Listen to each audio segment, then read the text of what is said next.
Okay, hai, Assalamualaikum. Okay, untuk video kali ni, Ros nak terangkan dekat you all semualah berkaitan rebonding rambut. Okay, disebabkan terlalu ramai yang confuse untuk merebondingkan rambut, untuk meluruskan rambut you all. Ada yang cakap, saya tak nak rebonding, nanti rambut lepeh. Ada yang kata, saya tak nak rebonding, nanti rambut patah. So, saya nak buat soft rebonding ataupun saya nak buat keratin je.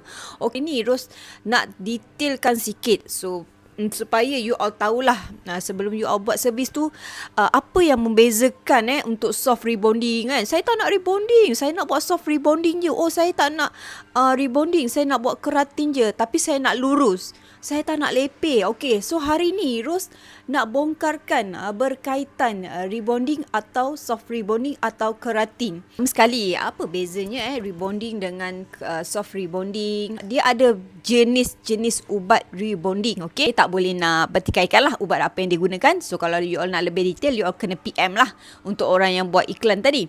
Dan keratin pula, okay, keratin ni adalah krim juga. Okay, keratin ni kita kebanyakan orang tak faham. Dia cakap keratin ni adalah treatment, tapi dia meluruskan. So hari ni Ros nak jelaskan sejelas-jelasnya keratin apa sahaja yang meluruskan. Okay, bahan-bahan dari produk tu mesti ada ubat untuk meluruskan rambut. Kalau tak akan lurus. Cumanya diorang tak bagi tahu itu adalah rebonding lah. Jadi ubat yang boleh meluruskan rambut itu dah termasuk dalam servis rebonding. Okay, so Ros nak you all faham apa-apa saja produk yang meluruskan rambut itu dah termasuk dalam servis rebonding. Cuma ubat apa yang digunakan dan kualiti ubat itu yang akan membezakan tadi. Kalau di Ros Hitam kita buat silky rebonding. Okay, silky rebonding. Apa beza silky rebonding, soft rebonding dan keratin? Okay, punya produk killer masing-masing. Tapi bagi Ros, produk tu yang paling penting adalah kualiti produk. Dan yang kedua adalah pengalaman, skill individu yang buat kita punya rambut. Itu yang membezakan harga di lain-lain tempat.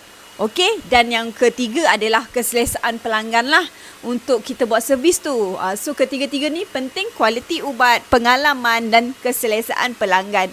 Sebab itulah kalau you all tengok masih ada yang mengikut bajet. Ada yang ada bajet lebih, dia orang buat yang servis yang lebih baik, yang tempat yang lebih selesa dan mencari orang yang lebih pengalaman. Bagi Ros, pengalaman tu adalah lebih orang kata lebih kita rasa lebih selamat lah bila kita buat rambut kita dengan orang yang berpengalaman. Kita akan rasa lebih selamat. Dan rambut ni orang kata sekali je lah. Orang kata kalau kita nak buat, kita nak mesti nak yang terbaik. Bagi Ros, tak salah kita melaburkan kita punya sedikit duit, janji kita dapat kepuasan. Dan rambut ni adalah mahkota. Okay, dan so kalau you all masih lagi tak faham lagi lah apa tu semua-semua, insyaAllah Ros akan terangkan untuk next video. Sebab untuk video ni tak boleh nak panjang-panjang. Nanti Ros akan terangkan sikit lagi berkaitan rebonding, rambut apa, jenis apa dan apa kesesuaian untuk orang yang buat rebonding tadi. InsyaAllah Ros akan buat untuk next video. Assalamualaikum.